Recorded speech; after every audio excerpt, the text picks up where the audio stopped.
We are joined tonight with Cindy Fortuna, who she's not new to survivingbreastcancer.org. I don't know if several of you follow us on our podcast, Breast Cancer Conversations, but a couple weeks ago we released the podcast with her where she talked about holistic nutrition and some of these foods as almost like a teaser for tonight's webinar as well. So if you haven't checked that out, we can definitely put that link in the chat later on throughout.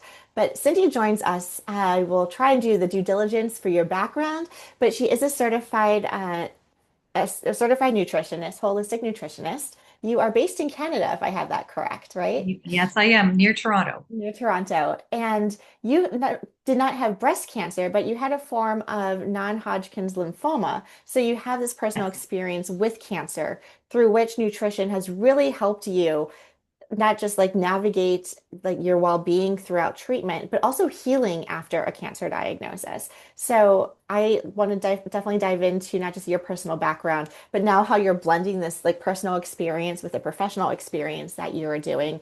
You own your own company, you help other people who have been diagnosed with cancer navigate nutrition. So you are like deeply rooted in this from a personal and passion perspective. So we're really fortunate to have you here tonight. One of the Thank you. things that we're going to talk about, and I appreciate all of you who has shared questions in advance. We're going to try and answer and weave in some of those questions throughout tonight's presentation. But as someone myself, for those of you on the screen who don't know me, I was diagnosed with breast cancer, early stage breast cancer, about 8 years ago. And this presentation is, high level in terms of this is applicable for anyone with early stage breast cancer, those living with metastatic breast cancer. We're all concerned about either recurrence, does the medicine work? Is there going to be progression?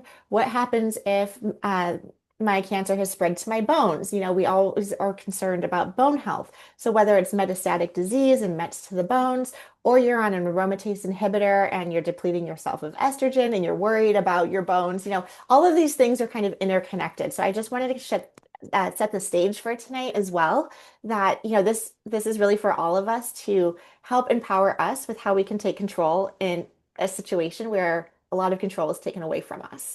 And so these are things that we can do that are in our power to do to help us feel better, to help navigate some of the side effects that we're experiencing, and to really boost our immune system after going through such trauma, whether it's chemotherapies that we're on or different therapies and treatments that we're facing. So that's a little bit about what we can expect tonight. Cindy, did I miss anything from that Nope, perspective?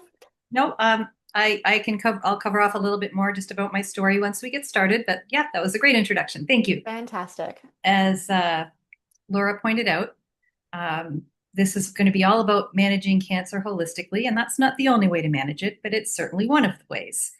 And I am a registered holistic nutritionist. I was certified through the Canadian School of Natural Nutrition a few years ago. I used to be in the corporate world, and then I owned a catamaran in the Caribbean for 5 years, running term charters. So this I've had a few careers, and this is the more recent one or the latest, and definitely one of my passions. Uh, as mentioned earlier, I have a sort of um, personal journey that I have followed into holistic nutrition, and it became started in 2018, and when I was diagnosed with ocular lymphoma, which is a rare form of primary central nervous system lymphoma, which is a real mouthful.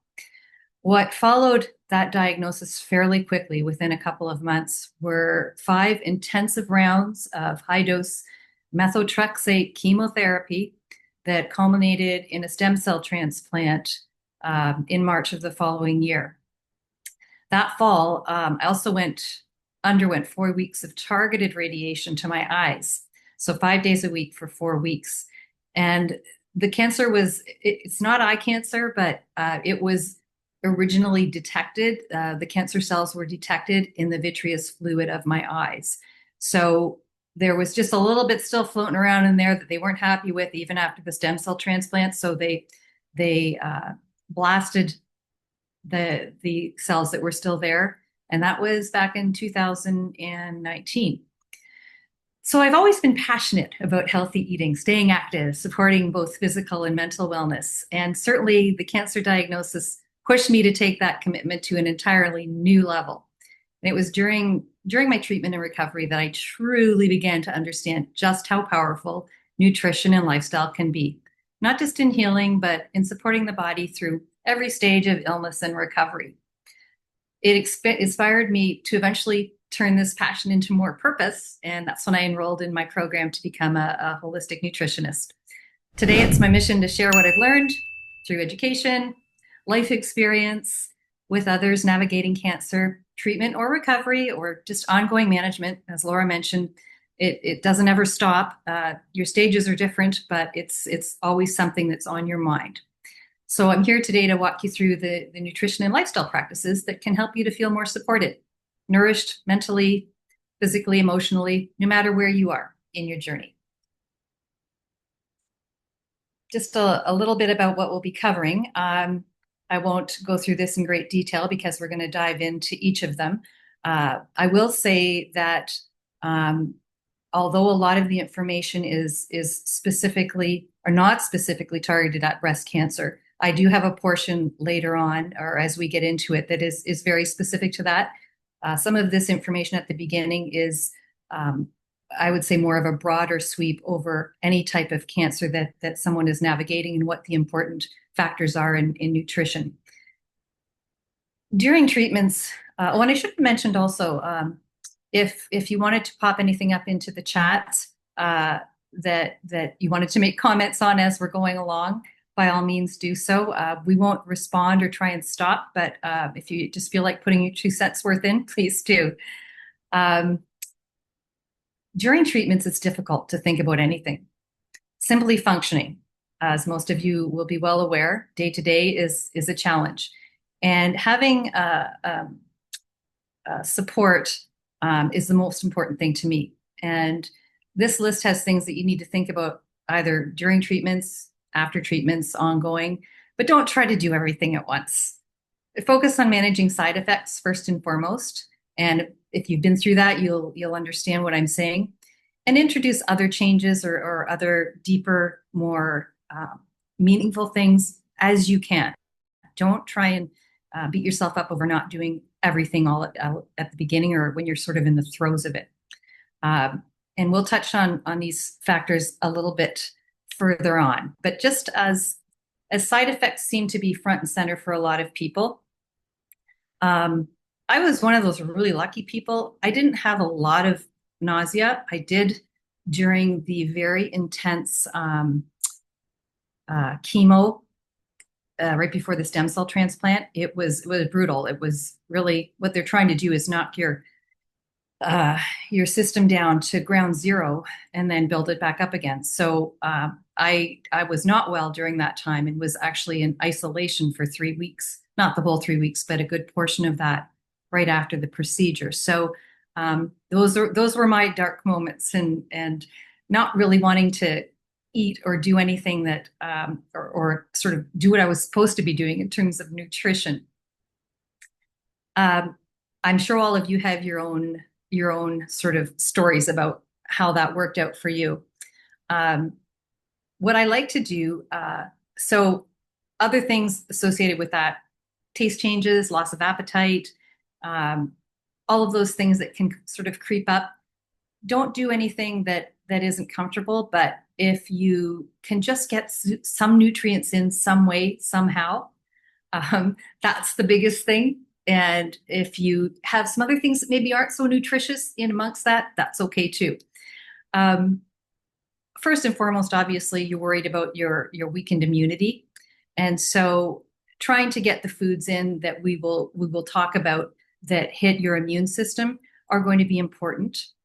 If you can't eat, I always say drink your calories. There's a lot of healthy things you can cram into a smoothie. I'm a big smoothie girl.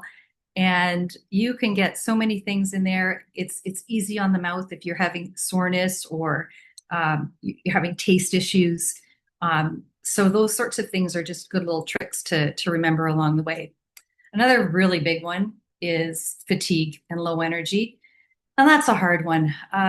What I always say is really focus on keeping your blood sugar as stable as you can, because that's really the fundamental reason why energy is not going to be great.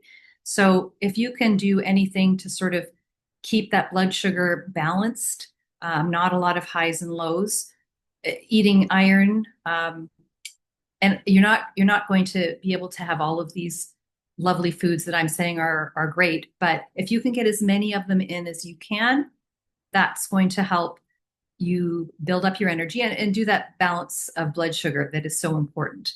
Um, I know exercise isn't always a thing that you want to do either, but if you can get out for a 5 minute walk or do a little bit of stretching, no one's asking you to run a marathon at the point where you're not feeling great, and that's understandable. I was a big runner. I don't run as much now, but when I had my treatment, I honestly couldn't feel, I had the no desire to do any sort of physical exercise. I got out for walks. When I started feeling a bit better, I never forget the story of my oncologist. When I went in for one of my checkups, I don't remember exactly where we were in the process. I think the treatments were over maybe before the radiation. And I had these weird sort of bruises on the insides of my thighs. And I was a little bit concerned, thinking, what have I done or what's going on here? And finally, the person that was with me said, she's been riding a cycle. She's been doing cycle training, like a stationary cycle. And because of my blood levels or what I had done to my body, I was bruising. And my oncologist said, yep, that might be what the problem is there, Cindy. So I was just a little bit keen. But if you're like me, you have to do something. Just choose something that's kind to your body for a little while you try and get your strength back. Cindy, if Um, I can ask while you're lingering on this slide, these are great suggestions of like types of foods we could eat. Do you have any recommendations on like portion size or how much like, if I have diarrhea and I'm seeing like, oh, maybe eat bananas. Am I eating like 5 bananas a day or one a day? Or even with the fatigue, I definitely felt a lot of fatigue during my treatment. So, right. how do you know when it's working or how do you know like how much of this you should have?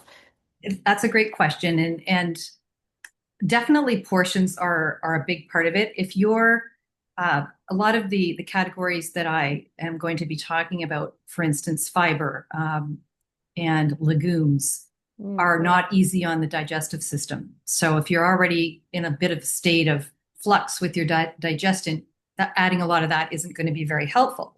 So what I definitely portions, smaller portions, do things, steam vegetables, cook Mm. things. That's easier on your digestion as well. Smaller portions, puree them if you can. If you can put it, I put kale in my smoothies. And it sounds disgusting, but you would never know there's kale in there. If you can't do kale, do spinach, do something green. There's so nuts. I put walnuts, pumpkin seeds, all sorts of things that you would think you can put if you have a decent blender or something that will puree it. But same with digestion. Certain spices are easier on the digestion. Turmeric, ginger. So ginger teas, turmeric tea, or even just spicing up or putting those things in your vegetables or your smoothies are helpful. And on this topic also, I think a lot of people that I've talked to, they have both constipation and diarrhea. Hmm. So then what's the quandary? Well, what do I do? So again, you can do things that um, that sort of support both.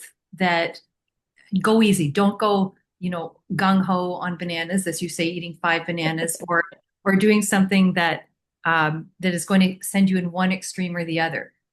Hydration is super important for both constipation and diarrhea. Mm. You might not think so with diarrhea, but hydration is important for so many things. But your bowels need to have hydration. So that's if I could tell you to do nothing else, that would be it.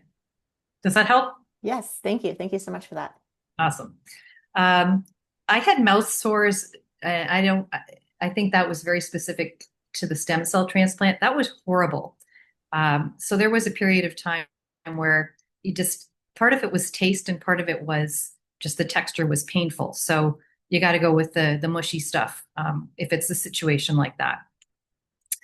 So what are the nutrients that you need to have on your radar?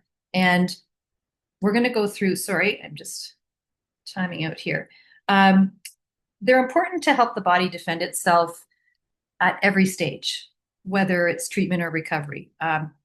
These things don't cure cancer, but they support the body's natural defense systems and improve treatment outcomes and just basically promote overall resilience and healing.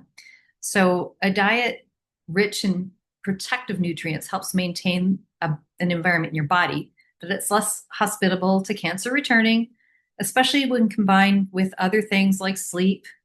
Stress is a huge one, stress management and exercise. And I know we all wish we knew the ideal way to manage stress, but I can't say enough how important that is in your treatment journey and ongoing, to really have a handle on that. So we're going to go into the various categories of nutrients, and we'll go through this list one at a time. There's different reasons, and I think instinctively most of us know that these things are good for us. But when you just see it in black and white, so to speak, and you understand what the value is, then it makes a bit of a difference. Cruciferous vegetables offer very unique compounds that support detoxification, your immune function, hormone balance, even cancer protection. So getting them in decent quantities, raw or cooked daily, is essential. So who thinks they know what cruciferous vegetables are? I think these days they're a little more common than they once were. This is sort of the core group of cruciferous, and some are more palatable than others. These don't Jessica in have. the chat got your first one with broccoli. So There you go. Um, yeah, and everybody loves certain or not everybody. Some people love certain vegetables. Some people hate certain vegetables. So pick the ones you like. But really, again, my example of putting kale in your smoothie, you don't have to just chew on a hunk of kale or have a kale salad. Um, there's really delicious ways to prepare Brussels sprouts these days. I don't know if you've been in any of the restaurants that are giving these delectable um, sauteed balsamic vinegar. Oh my gosh, they're delicious. So you think you're not a fan? Give it a try. You never know. Um, Essential fatty acids. They're another one that are important because they target support for inflammation, immune function, energy, cell repair, all key things during cancer treatment and after. And obviously, immune function and inflammation are always biggies. Um, who wants to throw in some essential fatty acid ideas before I flip to the next slide? I need to figure out how to see my chat here. All right. It's quite a list, actually. A lot of nuts, walnuts in particular, pecans, olive oil, your seeds, most oily fish. So salmon, halibut would be the big ones. Edamame, which I absolutely love. I love to throw edamame. You can buy it frozen in bags into salads, and they really give you a little more substance and fill you up a little bit more. So that's always a go-to for me, along with a whole bunch of other things. Probiotics and prebiotics. Sometimes they sound really confusing to people, and there aren't a ton of foods that have probiotics and prebiotics. I think Laura, you mentioned this the other day. yeah, like How yogurt. Like that's the only thing that comes to mind for me is like, yeah. the billions of probiotics that are in my yogurt. And I don't actually know what they are or what they do and why I need billions of them. So please enlighten us. Well, and it can get confusing if you really get into the technicalities of probiotics, the different types of probiotics. So I guess my bottom line there is, without being a probiotic expert, you just need to pay attention. Talk to somebody who actually knows what they're talking about, or get it from a source that you trust, not just sort of the generic brand in the grocery store, because they know what words to use on their packaging and their marketing to try and attract you. But read the contents, and make sure you educate yourself a little bit. Probiotics and prebiotics create a healthier internal environment in your gut. So your gut being a very important part of your any system and functioning of any system. Um, your probiotics or your prebiotics actually feed the probiotics. So Mm. it's important that you have them both. The the uh, the balance that you need for that to stimulate the immune and the inflammation fighting is important. So here's the list of probiotics, and you're right, it's not a long one. My go-tos are definitely yogurt. I use kefir instead of dairy products in my smoothies. If you get Mm. a kefir, it's nice and it adds nice texture. I'm a big kombucha fan. Again, be really careful what you're buying because they're not all they have a lot of additives in some cases. So I have a couple of sources and brands that I like. Um, Kimchi, miso, tempeh, sauerkraut. If you like sauerkraut, it's a good one. But again, make sure you get the raw, unpasteurized. Don't just buy the processed stuff that you see first necessarily in the grocery store. I think the grocery store is pretty good about having a good selection, especially here in Canada. Most of our stores have a um, health food section, if you want to call it that has more pure products in it. So just watch that. Prebiotics, I cook everything with onions and garlic. I even put garlic in my smoothie. Oh, So people later in the day might not like that, but actually, if you put a small garlic in and blend it in, and then add some like nut butter or something to kind of cover the taste stuff, it's pretty good, and it's just a good way to get a chunk of garlic into me every day. And I love cooking with onions. That's an easy one for me. So just pick the ones that you know you like, and then it's not so painful or hard to do. I'm Italian, so I feel like garlic goes on everything. But one question I have for you, you may or may not be able to answer this. I don't mean to just throw you on the spot, but I really appreciate how we understand now that probiotics and prebiotics work together and they support the internal environment as you described for the Right. gut. But then how does that play out if I am having digestive issues or if I am like dealing with whether it's diarrhea or constipation? Should we, is there an interaction there at all or not necessarily? No, digestion's a complicated thing. There can be so many things that are going on when your gut isn't healthy. Mm, It can be leaky gut, so that's the linings are permeated and the toxins are getting in. mm, There's dysbiosis, which is basically just an imbalance of the good bacteria and the bad bacteria. It just means your bad bacteria is getting out of control. Candidas, mm, parasites, these things all will affect your gut, but probiotics and prebiotics will only help fix all of those things. So got it. I am not aware of a situation in which now I should be careful. Probiotics, anything that you take as a supplement, you should always check with your healthcare team because there are certain contraindications or certain parts, stages of treatment where it may or may not be helpful to have that. So Okay. don't just say, "Oh, I think I need probiotics because Cindy said so." If you're in a certain stage of treatment, I would check that. But as terms of your gut and what it needs, those two things are pretty consistently Yeah. um, a yes. No, that's super helpful. And, I think it's just me also not having a background in nutrition or even like my own biology. Like, I just think like stomach, gut, digestion, like it all comes together for me. So I think a lot of us too, if we're not like ensconced in this field, it's really helpful just to kind of understand the separation and how they interplay, if they do. Yeah. Yeah. No, and if if I do an analysis with someone or an intake, it's rare to find someone who doesn't have some sort of dysbiosis or leaky gut going on. Like it's pretty common for people these days Mm, to have those issues. It doesn't mean you feel it or you know it day to day, but it just means your digestion isn't on top of its game. It could be better. okay. And of course, there's other factors, your liver and other things that are detoxing come into play as well. All right. So we had that. Lentils and legumes. This is another one if you're having sort of sensitivity on your digestion, you'll want to go easy. So introduce a few at a time, make sure they're cooked.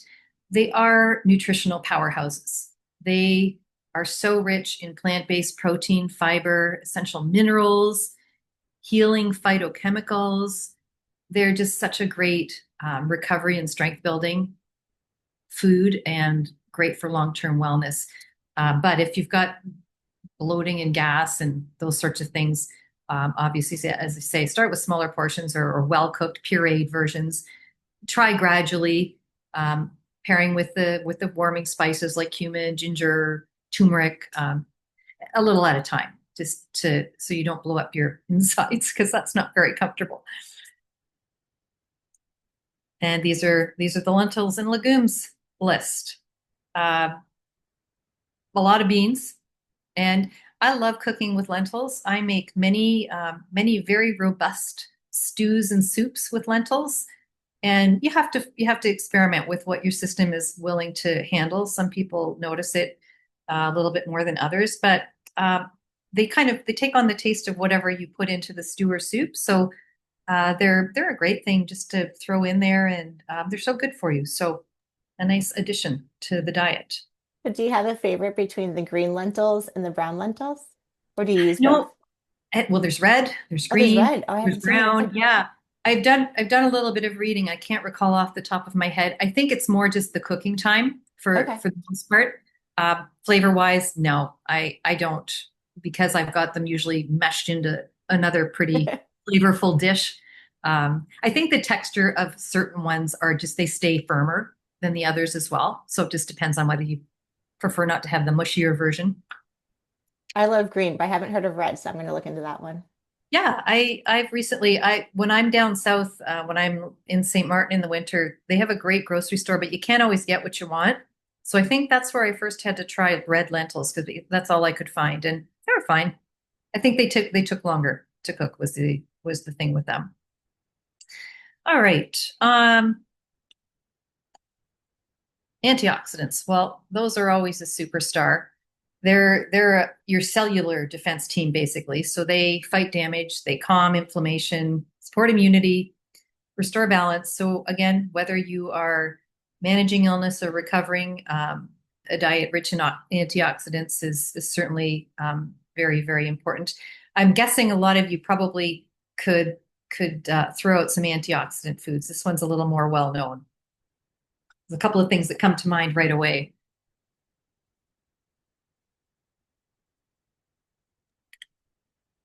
Berries are always right up there. Many of the fruits, but berries in particular are strong in antioxidants, um, and a lot of our vegetables as well. Um, so I find that's an easy thing to get in.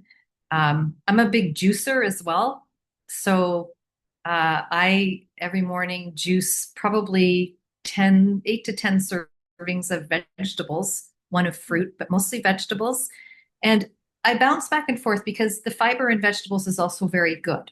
So I do also eat my vegetables, but I eat in a day. I eat a lot of vegetables, but you can really get a good punch in at the beginning of the day or in the morning if you get a good juicer and juice it. And you can put a little bit of fruit in an apple or a pear. Otherwise, it's really not very very good. And don't go too heavy on the ginger is something else I've learned because that's pretty zippy when you try and down it all in one too. So you do your own little tricks to make it work for you. Raw foods. This is another one. If you're having digestive issues, you got to be careful. They are a valuable part of a healing diet when managing illness because they provide living nutrients and enzymes. They're great for digestive enzymes and antioxidants, and they're in their most bioavailable and unprocessed form. So that's why they're good. And again, if you're in a situation where your gut's a little sensitive, you don't want to go too crazy with that. But if you can get a few in a day, that's going to be helpful for sure. Um, and when it's appropriate, when you feel like you're willing to give it a shot. Raw foods, I don't need to go into details of what they are because raw is raw. I'm mostly referring to nuts and seeds and vegetables and fruits. High fiber foods. Another one, again, if your system's a little off, don't go crazy. They do feed your gut the good stuff. They clear out the toxins. Their fiber is good for balancing blood sugar as well. And that's another thing that I mentioned earlier that's super important for energy levels is one of the big things. And so if you can make sure really you're trying to get fiber, protein, and healthy fats in sort of not even amounts, but all day long. Protein is usually a little more, depends on the body type and the situation, but um, figure out what your levels are. But fiber is certainly one of the big important ones. And if it's during acute treatment periods or surgery or gut sensitivity for whatever reason, just increase it really slowly. And also drink plenty of water. That again, the hydration is really important to mitigate any of the gas and the bloating that could happen. High fiber foods. Well, again, I think that's probably a little bit more known in terms of what those are. It's a pretty good list. The beans and the lentils, of course. Avocado is a good one. That's another something that I throw in my smoothie. You're gonna soon realize I throw almost everything except the kitchen sink into my smoothies. Avocado gives it a really nice creamy texture.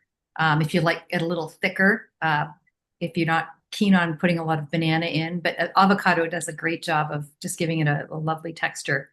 All the seeds, the chia, oats, brown rice, quinoa, the greens, the veggies, all great for fiber. And I should mention these lists I'm giving you are not all inclusive. I'm giving you sort of a lot of the mainstream stuff, but you could do your own research or find probably longer lists. I actually have something for you that I'm going to tell you about later that has each category and the foods that are associated with them. And last but I'm not also least, starting to notice, actually, even if you go back to that last slide, there's a lot of like repeats, right? Like we talked about lentils and legumes, but that's also yes, high fiber. We were talking yep, about like broccoli, but that's also, that could be raw. And so it's almost like you're getting a lot of points in a variety of areas based on these foods. that's exactly right. That's a really good point. And that's the beauty of it. I mean, you don't have to go out and have a pantry or a fridge full of a pile of different things. There's a few key ones Hmm. that really I find do it for me. And you know, you is the key I think is more if you can get things fresh and not have processed. That Hmm. takes a little bit more time and money, but it's definitely worth it. All right, so the alkalized foods, they are also very supportive for reducing inflammation, helping with detox, boosting cellular energy. They provide minerals, antioxidants, and the hydration the body needs to repair and recover and protect itself. So lesser known sort of category, I guess, of foods. Um, and there's a certain pH level your body's supposed to have. I'm not going to get into the technicalities of that, but alkalized are particularly important for these things. And again, you'll see some repeats. What are the alkalized foods? Sea vegetables isn't a common one, and you'd have to go to a specialty store or a health food store to get them, but you can certainly find them. But the other items are all pretty mainstream things that I find easy to get into my diet on a daily basis or mostly daily basis. All right. So that was a lot of information. Now, I did promise that I wanted to sort of go over just a couple of slides on specific to support, oops, sorry, to support breast cancer healing. So you're going to see a lot of repeats in here. Those cruciferous vegetables, the antioxidant, anti-inflammatory, ESAs, fiber. Very clearly, I probably don't really have to say this, but I do just because when we hear it out loud, it makes us think. Really, it's whole foods, no processed, low sugar. So that doesn't mean no sugar. And I'd be the first to say I'm not the most um, always following that rule, but it's certainly something to keep in mind. Laura, we talked a little bit about phytoestrogens the other day, I think, and I know Yes. you guys are probably all far more expert in this category than I am. My understanding is that there are certain the whole food phytoestrogens are certainly the ones that you want to stick with, and that they help block stronger estrogens and regulate hormone balance. I'm not going to argue with any medical professional or recent research, Yeah. but you want to be obviously including the whole food if you're going to look at it Yeah, this is at all. so interesting because, some people may know or may not know this about me, but before my cancer diagnosis, I was a strict vegan. So I think I became a vegetarian at the age of 16, then matriculated from vegetarianism to veganism in my 20s, and then got diagnosed with breast cancer in my 30s. And you cannot imagine how upset I was because I was eating basically all of these foods, maybe not the kefir because I haven't tried that one yet, but basically eating all of these foods and still got breast cancer. So you can only imagine like the 180 I felt. And then now realizing, it wasn't because I was a vegan that I got cancer. It wasn't because I wasn't healthy that I got cancer. There was all these other factors that I'm now more aware of. But because I was eating such a healthy diet at the time, it actually helped me navigate my treatment. I mean, still had side effects, but probably not as severe as they could have been. But then I've kind of swung the pendulum, right? Like you get really upset. My husband was like, "We're going out for steak. Like, are you kidding me? Like, what are we gonna do?" And I know in this presentation we haven't really talked about meat either, but 8 years later in survivorship, I'm now finding this new balance of like, what does my healthy diet and survivorship actually look like? And I remember being hormonal positive, estrogen positive with my breast cancer diagnosis, and then also like super concerned that what if I'm eating these foods like flaxseed and I was putting flaxseed on top of my yogurt every day. I was adding flaxseed to my smoothie. And now all of a sudden there's this word of estrogen in it. And I was horrified that, oh my gosh, am I actually feeding myself like cancerous foods for foods that were causing my cancer? Especially as a vegan when I was eating a lot of lentils, a lot of chickpea, a lot of tofu, etc. And I've like this the pendulum swings back and what my oncologist says is like, Laura, there is no amount of phytoestrogen foods that you can actually eat that would give you cancer, right? The point is that yes, these are phytoestrogens and um, they replicate estrogen, but that doesn't mean that it's feeding your estrogen positive breast cancer. And so I'm not a medical professional, Cindy. I know you already gave the disclaimer. Yep. This is all like No. you know, take this information and talk to your doctor about it. But to me, that was just so reassuring because I do talk to women and some men with breast cancer, but mainly women who are like, oh my gosh, I got breast cancer. I'm giving up alcohol. I'm giving up sugar. I'm not eating. I'm not, you go so extreme because we want to have some level of control. And Yeah. I totally get that and understand that. And then I also want to reassure us that it is okay. I'm Italian, like I said. I drink the red wine. I'm eating the phytoestrogen foods, and I'm going to have my chocolate cake sometimes too. So Right. I wanted to just Right. kind of like linger on that a little bit. Yeah, and it's a lot of it, from what I understand, is just making sure your metabolism is functioning properly so that you can get detox the estrogen that you don't want. So it's not just about what you're putting in; it's how your body's functioning, how your liver's functioning, Hmm. and detoxing your body as well. So that's really good information, Laura. I think we all need to take that to heart because I know the knee jerk reaction is, oh my gosh, I can't ever have that again or do that again, and you have to be Right. sensitive to things, but there's a happy medium, I think, Absolutely. for sure. Um, so you mentioned um, meats, organic foods when possible. And I know the whole organic thing is kind of a topic of discussion in itself. You know what they call organic and what they market things as, and what really is, what really isn't. So you have to dig pretty deep, but you can figure it out. I feel like organic foods, whenever possible, truly organic. If you can grow them yourself, that's the best. I am not in that situation, unfortunately. And if you are going to have lean or have meat, lean and organic, again from a good source. And then the whole plastics and skincare and household products. There's so many things, and it's more money, but it's worth it in my mind to get the truly pure stuff that you're putting on your skin every day, or that you're using for cleaning every week. I mentioned stress and sleep.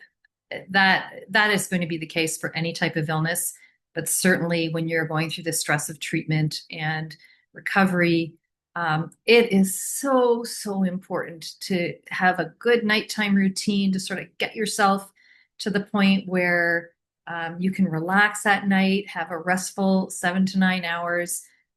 Yoga's not for everyone, meditation's not for everyone, whatever it is, gardening, playing the guitar, journaling, playing games, whatever it is that gives you your zen, just you need to incorporate that into your environment, and not just evening, but always as part of your daily routine.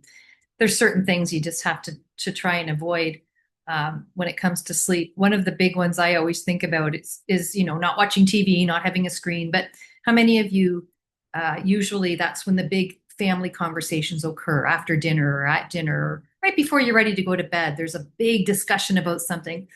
Those discussions need to be put aside and maybe parked for the next morning, because getting ourselves all hyped up, and it might even be something happy, but just not a good time to really get into that stuff. Give yourself like a couple of hours to sort of debrief and decompress so that your body's ready to sleep. I did put in just a little section there on detoxing and estrogen metabolism.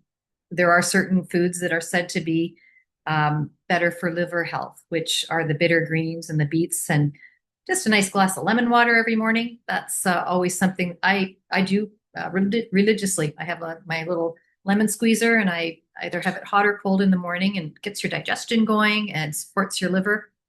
The other things we talked about for detox.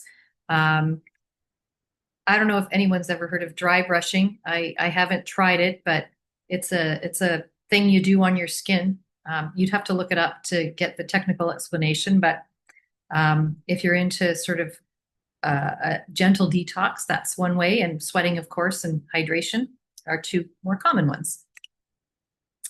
Stress we've talked about. I can't stress that enough. The immune system foods that came up earlier. Avoiding alcohol, sugar, caffeine, artificial sweeteners. As Laura said, you can't cut everything out, but just go easy. That can be treats. I love my red wine as well. And if someone told me I couldn't have red wine, I would be very, very sad. So I understand everything in moderation. And the walking and exercising. As I mentioned, I used to be a runner, and I